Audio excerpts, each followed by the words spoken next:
The Minneapolis Police Chief says he will no longer negotiate with the union representing police officers. Other reforms include an early warning system to track officers with problem behavior. Chief Medaria Arradondo reinforced his commitment. Since I joined the ranks of this department, I have dedicated my service to not only helping, but healing.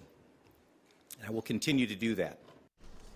Despite calls to defund the department, Minneapolis Mayor Jacob Frey stands by the chief. He's the right person to lead our department through a full-on cultural shift and restructure in terms of the way that our Minneapolis Police Department does business. The chief wants more than just changing the union contract when it comes to reforms. Our Reg Chapman had a chance to sit down with the chief to talk about his plans. Reg? Well, Frank, Chief Arradondo is promising sweeping reforms he hopes will restore trust within the community. Not only does he want to restructure the Police Federation's contract, he's also promised new research to identify problem officers early and intervene. Chief Medaria Arradondo grew up just blocks away from where George Floyd was killed by Minneapolis police.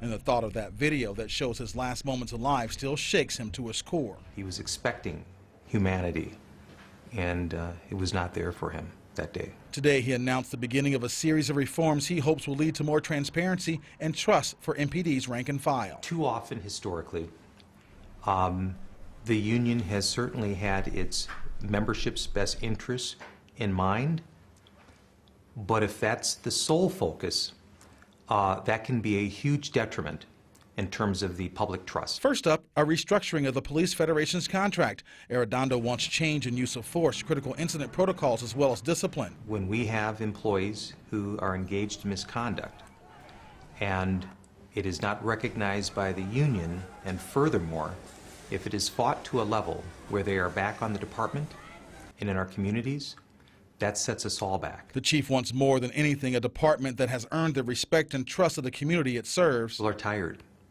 They want change, and we have to do it now. Arradondo admits racism plays a role in American policing. He says the only way to root it out is to attack it head on and have serious discussions about its existence and how to eradicate it. If we do not evolve, if we do not take on the matter of race in American policing, shame on us. But I believe that we will take advantage of the goodwill, the energy. We will not let Mr. Floyd's death be in vain. Now, Arradondo says his department will not abandon the people of Minneapolis and will work very hard to regain their trust. We did reach out to the Minneapolis Police Federation for a comment, and they have not replied as of yet. Okay, Reg, thank you.